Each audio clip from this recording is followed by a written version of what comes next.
My sister called me the family failure at my own engagement dinner. And the worst part? Everyone at the table laughed like it was true. What they didn't know was I had been keeping something from all of them for years. It wasn't even loud. She didn't slam her glass or raise her voice. She just smiled, leaned back in her chair, and said it like it was a harmless joke. Wow, I guess even the family failure gets engaged eventually. A couple of people chuckled. Someone muttered, "She didn't mean it like that." But no one actually disagreed. I remember looking around the table, at faces I'd known my entire life. My parents, my relatives, people who had watched me grow up. And not one of them looked surprised. That's the part that stayed with me. Not what she said, but how normal it sounded to everyone else. I didn't react, didn't defend myself, didn't even force a smile. I just sat there, quietly, like I always had, because the truth was, I'd heard it before. Just never like this. Not in a room full of people. Not on a night that was supposed to mean something. But if I'm being honest, that moment didn't start at that table. It started years ago, long before the dinner, long before the engagement, back when I first realized exactly who my family thought I was. And once they decided that, it didn't really matter what I did after that. Growing up, nothing about it felt obvious at first. No one ever sat me down and said, "You're the failure." It didn't work like that. It was quieter, more gradual. My sister was the easy one to notice. She was confident, knew what to say, when to say it. Teachers loved her, relatives remembered her. At family gatherings, people would ask about her before she even walked in. How's she doing now? Still top of her class. She's always been so driven. And to be fair, they weren't wrong. She was good at everything she chose to do. Me? I was fine. Not terrible. Not exceptional. Just somewhere in the middle, which in a family that noticed achievements more than effort, felt invisible. At school, I did okay. Not the best, not the worst, but every report card came with the same comparison. Your sister used to get straight A's. At family dinners, she always knew what she wanted to be. Even when people didn't mean anything by it, it added up. And over time, I noticed something. The questions people asked me started to change. Not, "What are you planning?" but, "So, what are you doing now?" Like they were already expecting the answer to be temporary. I tried different things, different classes, different ideas, different paths, but nothing stuck right away. And every time I changed direction, it quietly confirmed what they already believed. My sister, on the other hand, she always had a clear story, a plan, a direction, something people could understand, something people could be proud of. And I think that's when label really started to settle in. Not because anyone officially said it, but because it became the easiest way to explain me. She was the one who had it all figured out, and I was the one who didn't. And once people see you that way, they stop waiting for you to surprise them. At first, I thought I just needed more time, that eventually things would click and everyone would see it. But the older I got, the more it felt like I was falling further behind the version of me they had already decided on. And then came the phase where nothing seemed to work at all, where every step forward somehow turned into 2 steps back. That's when things really started to change. Not for them, but for me. That phase of my life didn't fall apart all at once. It was slower than that. More like a series of small things not working out. I'd start something, feel hopeful for a while, and then realize it wasn't going anywhere. Switch paths, try again. Same result. Jobs came and went. Nothing terrible, just nothing that lasted. And every time I had to explain it to someone, I could feel it. That quiet pause, that slight shift in tone. "Oh, so you're doing something else now?" I stopped going into details after a while. It was easier to just say, "Yeah, I'm figuring things out." because that's what they already thought anyway. At family gatherings, I learned how to keep conversations short. Smile, nod, change the subject. Meanwhile, my sister's life kept moving forward in a straight line. New job, better position, bigger plans. There was always something new to celebrate with her, something clear, something impressive. And I never resented her for it. Not really. But I did start noticing how different the energy was when people talked to me. With her, it was excitement. With me, it was patience. The kind that feels a lot like doubt. There was one moment I remember more than the rest. It wasn't loud. It wasn't even meant to hurt, but it stayed with me. We were at a small family dinner. Nothing special, just the usual conversation going around the table. Someone asked me what I was working on at the time. And before I could really answer, my sister laughed a little and said, "Give her a week, it'll probably change again." A couple of people smiled. Someone said, "Come on," like it was just teasing. But no one actually disagreed. I remember sitting there, half smiling like I was supposed to, like it didn't bother me. But something about that moment felt final. Not because of what she said, but because of how easily everyone accepted it. Like it made sense. Like that was just who I was.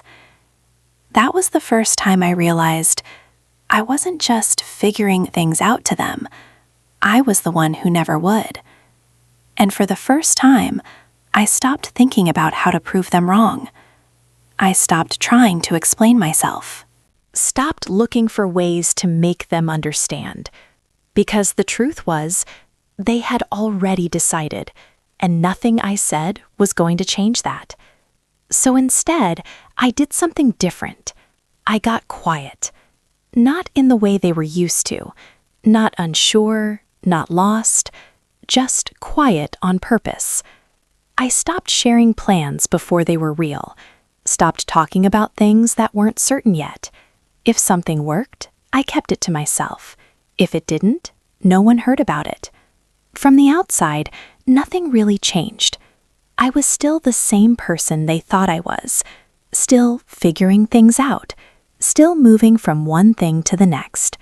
But this time, I wasn't doing it for them to see. I was doing it for me. And for the first time in a long time, that made all the difference. Because that's when things slowly started to work. Things didn't change overnight. There wasn't some big moment where everything suddenly clicked. It was smaller than that, quieter. At first, it just felt like progress. I found something I was actually good at. Not perfect, not instantly successful, but good enough to keep going. And for once, I didn't talk about it. I didn't mention it at family dinners, didn't bring it up in casual conversations, didn't try to prove anything. I just kept working, day by day, learning more, fixing mistakes, getting a little better each time. There were still setbacks, days where nothing worked, moments where I questioned everything again. But this time, I didn't quit, because I wasn't trying to impress anyone anymore. I wasn't chasing approval. I was building something I actually understood, something that made sense to me. And slowly, it started to stabilize. The kind of stability I hadn't felt before. Not flashy, not something you could show off in one sentence, but real. Bills getting paid without stress. Decisions feeling less uncertain. Confidence growing quietly in the background. And the interesting part was, no one noticed. At least, not really. To my family, I was still the same version of me. Still the one figuring things out. Still the one without a clear path. They didn't ask many questions anymore, and I didn't offer answers. Conversations stayed surface level. How's work? It's good. That was enough. And honestly, I preferred it that way. Because for the first time, I had something that didn't belong to their expectations. Something that was mine. Around that time, I met him. It wasn't dramatic. No big moment, no instant connection story. Just easy. The kind of conversation that doesn't feel forced. The kind of presence that doesn't make you feel like you have to explain yourself. He didn't ask me what I was trying to become. He didn't compare me to anyone. He just asked simple things. What I liked, what I was working on, what mattered to me. And when I answered, he actually listened. Not to judge, not to measure, just to understand.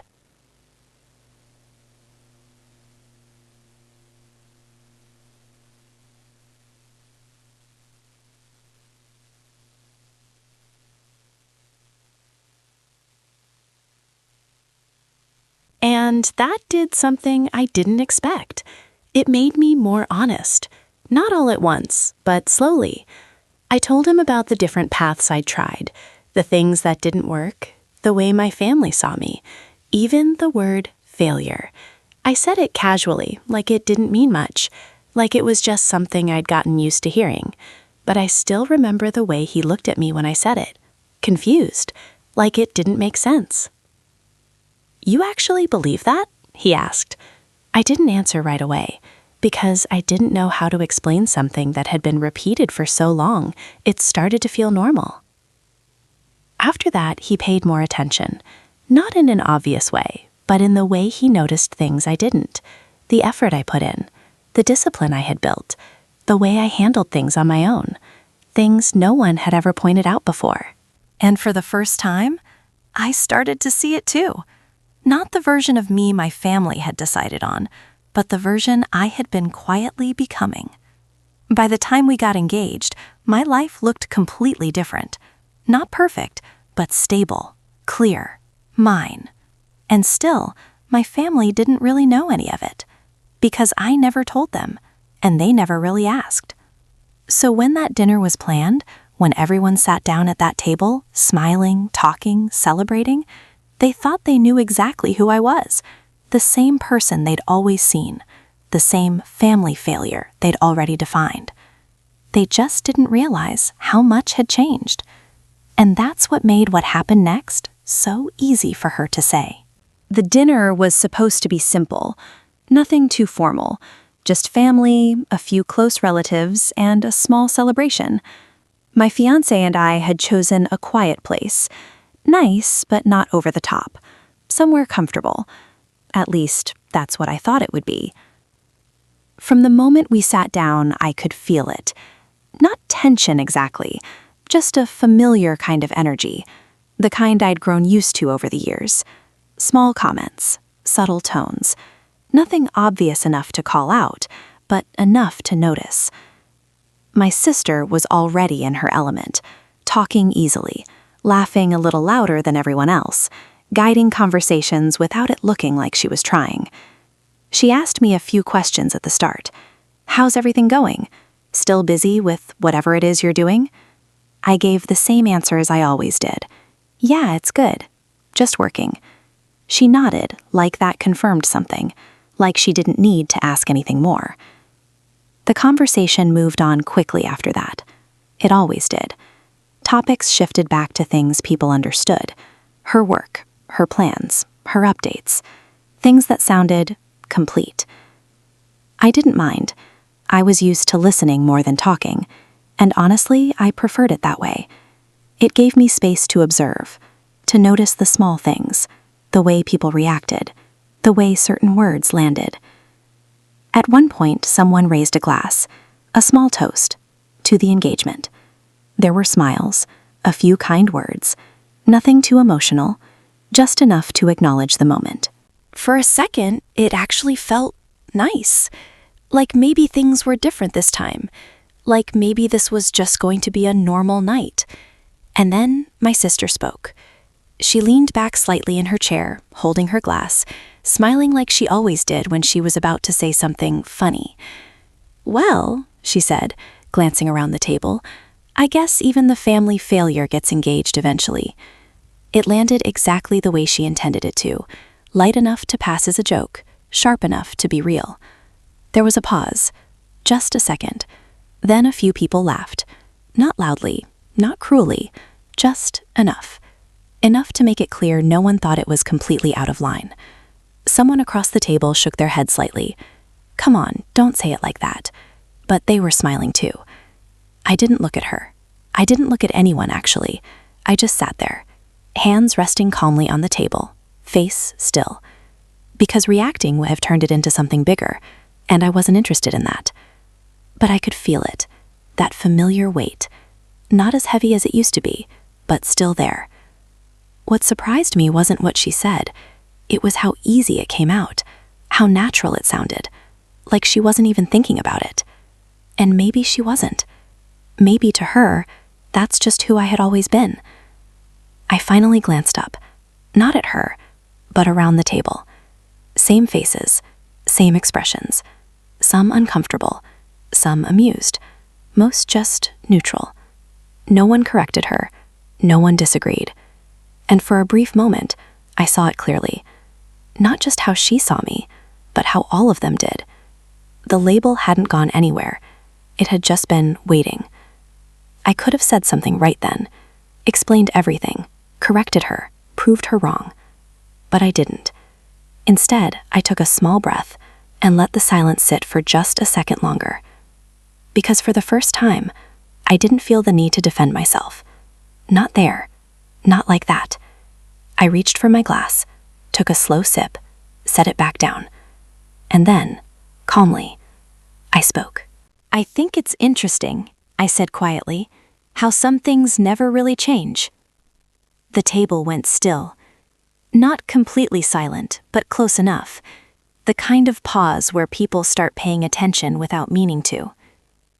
I didn't raise my voice, didn't look at anyone directly. I just let the words settle for a second.